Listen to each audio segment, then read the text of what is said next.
What's up? Duncan the Highlander here.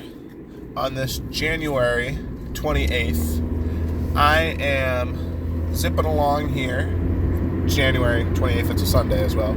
I am zipping along here to the Che Institute in Portland. I'm running a little late, and I'm going to catch some rounds on this Sunday, catch some sparring. My phone was fagging out on me, and I had to reset it a couple times because it kept glitching.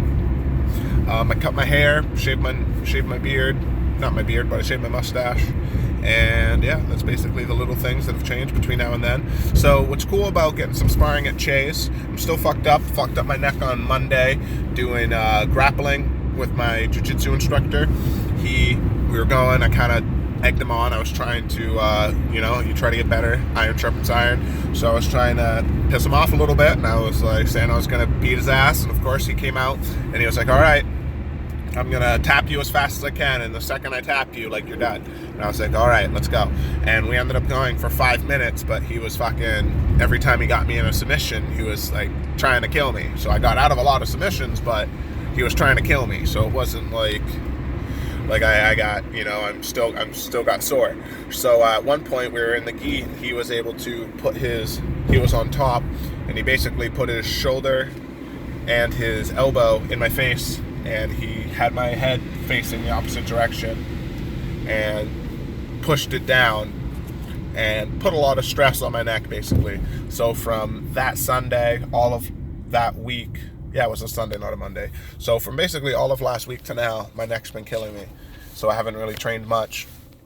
Also, I had hurt my toe maybe 2 weeks ago, kickboxing. Last time I was at Chase, throwing a front kick with Ernesto, ended up fucking up my toe. So now my toe's still messed up. I ended up breaking it kind of down here on the lower part, like right here on the toe.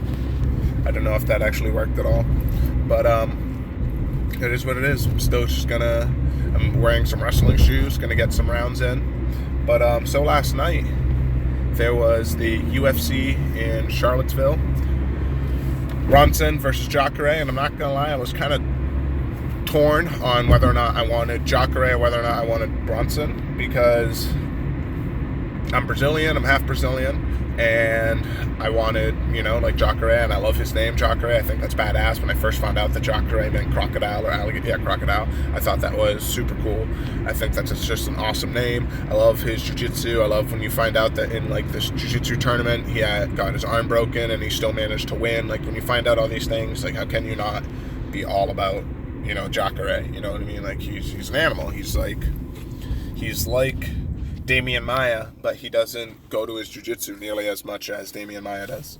So it's someone that's like, I don't know, he's just super interesting, super character that I wanted to see. He's like Damian Maia with knockout power.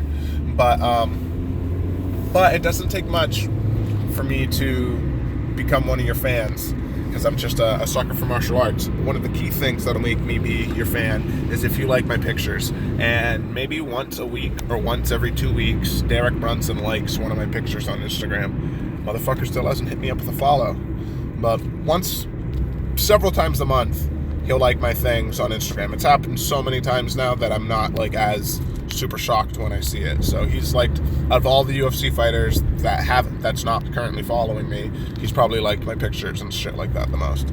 So I was just, kind of twisted, kind of torn between the two of them, because I kind of feel like I have a personal connection to Derek Brunson because he likes my shit on Instagram. But didn't matter who I liked either way, because the result's the result.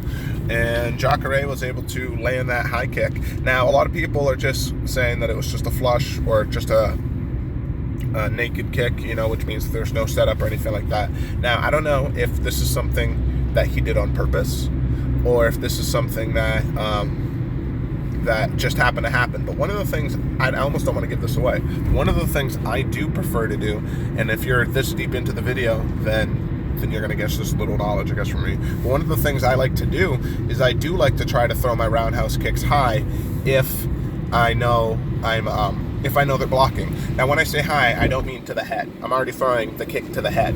But what I mean is I like to sometimes kick above my partner's head, literally like I'm trying to kick over their head.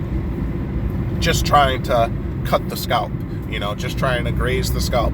And the idea is that I'm going above their guard. So if they try to block it, if I'm going with someone who catches kicks often, or if I'm going with someone who's really good at blocking the kick or whatever, I'll just swing it above their guard so I kind of donk. Now, if it's a sparring partner, I'll try to keep it going all the way through, and I'll try to like really swing above their guard, so I almost just kind of cut the hairline. I don't really actually hit them too hard, or I just barely donk them. If it's in a fight, I'm trying to really clip here so that I crack the neck, bend the neck down. That's going to get a knockout right there. And so, I mean, it was the kick was naked, but the reason why it landed was because he kicked above where most people block instinctively, like they're blocking a punch. In one of my fights, I was able to kick the guy, but that was through a different reason, because when he blocked, he still blocked, but I followed through with hip motion, and that's why the strike was really powerful, and why, even though he blocked, he only used one hand, and that's why it wasn't enough. Typically, I would suggest when you're blocking a roundhouse kick to the head, I like to bring my forearm up like this, because I find that this way, if you are going to block with one hand, you're blocking with something thick. You're not just blocking with a fist, and it's something that you can do barehanded or with MMA gloves, versus getting into the habit of boxing or kickboxing and having these big boxing gloves and trying to do something like that. But Jacare with the roundhouse kick for the win. If you guys like these things, please get me up with a follow on Instagram, on Facebook. I'm going to make a Facebook thing soon. And of course on YouTube, because that's where you're getting this. Duncan the Highlander. I'm going to be fighting soon. I keep saying that and shit keeps happening. But I was supposed to fight in February. And even with my toe all fucked up, I was still going to have my fight in February. But the guy who owns the promotion ended up getting the call up to the UFC, Calvin Cutter. And he ended up winning. So he's just doing his thing in the UFC. That wasn't for me, guys. And you're like, oh, this guy's getting people honking at him. It's not me. But I am going to get off here because I'm just about at the gym. But hope you guys like it. Bliss.